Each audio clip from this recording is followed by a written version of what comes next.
Estamos con el licenciado Ulises de la Serna, abogado litigante, defensor de derechos humanos. Le formularemos algunas preguntas sobre el tema. ¿Cuál es su definición de derechos humanos? Bueno, los derechos humanos son un conjunto de facultades y libertades con las que nace el ser humano y con las que muere, inherentes a toda su existencia. ¿Cuál es la situación actual en torno a este tema en México? Bueno, en cuanto a la legislación, ya hace un par de décadas que hemos avanzado bastante, pero en cuanto a la aplicación, la situación ha sido poco sensible. ¿Cree usted que con el paso del tiempo y el cambio de paradigmas ha disminuido la violación a los derechos humanos? Sí, ha disminuido, como dije, en forma sensible, pero vamos avanzando poco a poco. ¿Cuál es su opinión sobre el problema del abuso de mujeres en México? Bueno, tiene que ver con cuestiones de idiosincrasia y cuestiones de educación, pero principalmente con la dependencia que tienen las mujeres de sus agresores, en este caso a veces de su pareja, de su esposo o de la persona con la que comparte. ¿La violencia contra las mujeres se da de igual forma en todos los niveles socioeconómicos? No, se da con mucha mayor frecuencia en los estratos más bajos, es decir, en la gente que no conoce las leyes, que no conoce opciones, que no tiene capacidad económica para acudir a un abogado, o que bien no tiene conocimiento de que tiene derechos que le están violando. ¿Qué recursos tienen las mujeres en esta situación para obtener ayuda el día de hoy? Bueno, existen fiscalías especializadas, tanto las Procuradurías Generales de Justicia de los Estados como la Procuraduría General de la República. Existe un Instituto Nacional de las Mujeres, existe una comisión para evitar la discriminación y bueno, desde luego, acudir a las comisiones de derechos humanos de los estados y a la Comisión Nacional de Derechos Humanos. ¿Cuál cree que sea la principal razón por la que muchas mujeres han sufrido maltrato y no denuncian a su atacante? Bueno, como lo comentamos con anterioridad, es esencialmente la dependencia que tienen. En primer lugar, la situación del temor de que si ellas se atreven a acusar a su agresor, la autoridad no tenga la capacidad suficiente para evitar una nueva agresión. Y en segundo lugar, la situación de que en general dependen económicamente de ellos y tienen que pensar al día siguiente qué van a hacer, si se salen de la casa, si se quedan sin dinero, qué van a hacer con sus hijos, qué van a hacer al día siguiente. ¿Qué opciones tiene la víctima para la defensa de sus derechos humanos? Bueno, pues como dijimos, acudir en primer lugar a las comisiones de derechos humanos de las diversas entidades, acudir a la Comisión Nacional de Derechos Humanos, al Instituto de las Mujeres, y pueden acudir, como dijimos con antelación, a las fiscalías especializadas en delitos para mujeres. Cuando se trata de particulares, ¿existen violación a los derechos humanos? Sí existen, pero no son competencia de las comisiones de derechos humanos, porque la violación de derechos humanos de un particular a otro particular a veces constituye un perjuicio y a veces constituye un delito que debe ser resuelto tanto por la autoridad jurisdiccional en materia civil o en materia penal.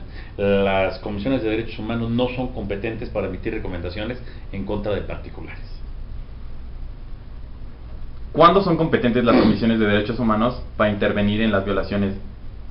Bueno, cuando existen violaciones de derechos humanos, si son infringidas por autoridades del Foro Común, será la Comisión de Derechos Humanos de la entidad o del Estado. Y se trata de autoridades del Foro Federal, será la Comisión Nacional de Derechos Humanos.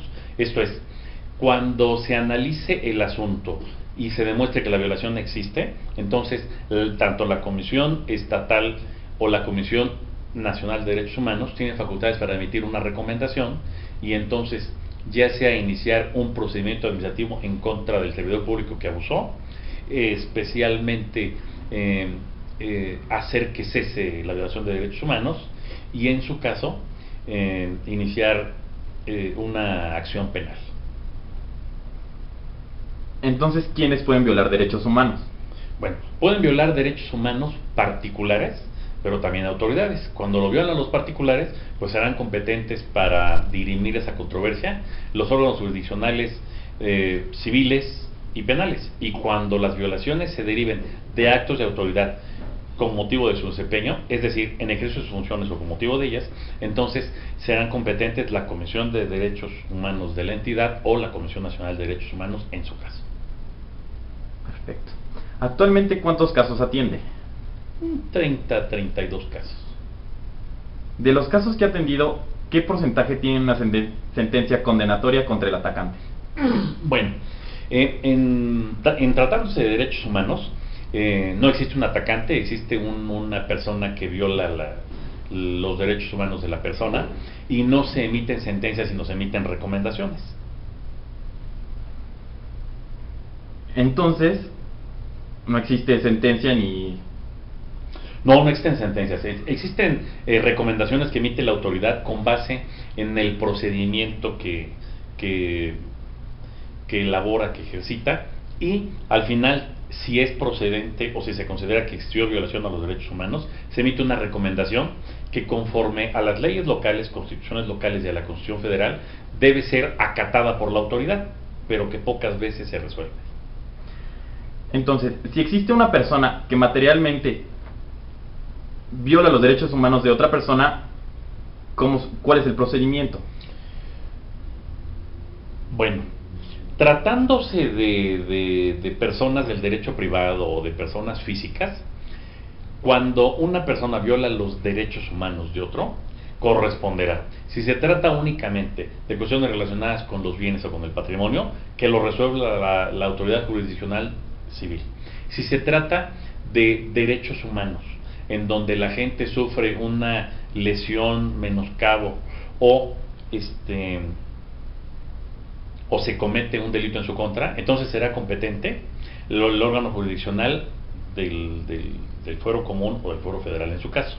Ahora, se dice que hay violación de derechos humanos cuando una autoridad, en ejercicio de sus funciones o con motivo de ellas, viola derechos humanos de la persona, y el procedimiento es el siguiente. La persona que siente o que ha tenido una violación en sus derechos humanos, lo que debe de hacer es acudir ya sea a la Comisión Estatal o a la Comisión Nacional de Derechos Humanos, y ya sea en forma oral o escrita, presentar su queja. Una vez que lo haga, entonces se girará un oficio a la autoridad para que la autoridad conteste en relación a esta queja que se presenta. Y una vez que se presente la contestación, entonces Derechos Humanos iniciará una investigación, y de esa investigación, del análisis y del procedimiento, se emitirá una resolución que en este caso se llama en recomendación en el caso de que esté una violación manifiesta de derechos humanos, o una resolución en donde se declare improcedente la queja.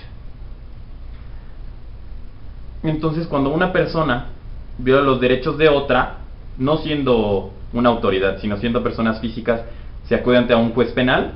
Se puede acudir ante un juez civil o un juez penal. Un juez civil, cuando lo que hace únicamente causa daños en el patrimonio o en los derechos de las personas, y a un juez penal cuando la violación que comete el particular o la persona física está considerada como un delito. Cuando se acude a un juez penal, en este caso, de las situaciones que usted ha atendido, ¿cuántas veces la sentencia ha sido condenatoria para el atacante? Bueno, cuando en efecto tenemos elementos para demostrar la violación de esos derechos humanos, hablaríamos de un 70% de las veces. ¿Cuál es el castigo más común para los agresores? La privación de la libertad. La privación de la libertad en un lugar en donde lo recluyen. En este caso puede ser un centro de readaptación social. ¿Todas las sentencias emitidas por la autoridad jurisdiccional son cumplidas? No. Hablaríamos de un porcentaje alto, pero no un total. Hablaríamos a lo mejor de que las sentencias emitidas por un juez penal, alrededor del 85% se cumplen, y un 15 o un 20% son evadidas. ¿Cuál es su opinión sobre el tema de los feminicidios en Ciudad Juárez? Bueno, yo considero que existen feminicidios en toda la República, pero en especial en el estado de Chihuahua y en Ciudad Juárez no han sido atendidos por la autoridad.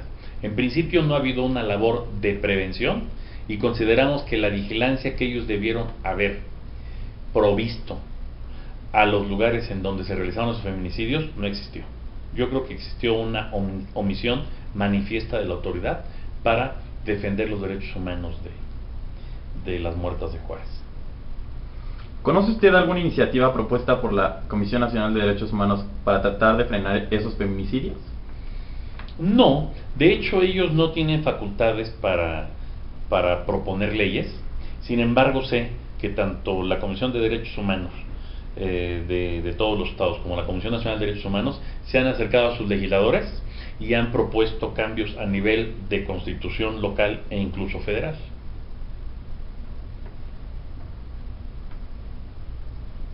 ¿Cree que ha existido un cambio en torno a este tema respecto a la intervención de la Comisión de Derechos Humanos? Sí, sí ha existido. Lo que sucede es que existe la negativa sistemática de la autoridad a cumplir con las recomendaciones que emiten las comisiones. A su criterio, ¿las leyes que actualmente castigan este delito son justas para aquellos que los han cometido? Sí, sí lo son, aunque desafortunadamente no se aplican adecuadamente, pero sí lo son. Brevemente podría decirnos, ¿cuál cree que sería la mejor solución a este problema que lleva más de 10 años en Ciudad Juárez?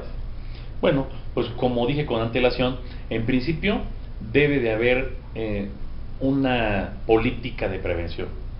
Enseñar a las mujeres en especial los lugares donde no deben ir, las horas que deben de utilizar, cómo deben de reaccionar, en fin, prevenir antes que existe el delito. Y en segundo lugar, debe de existir también que la autoridad ponga más vigilancia en esos lugares en donde se presta para que se abuse del derecho humano de la mujer y en este caso incluso se le prive de su derecho más importante, que es la vida. Bueno, eso sería todo. Muchísimas gracias. Gracias a usted.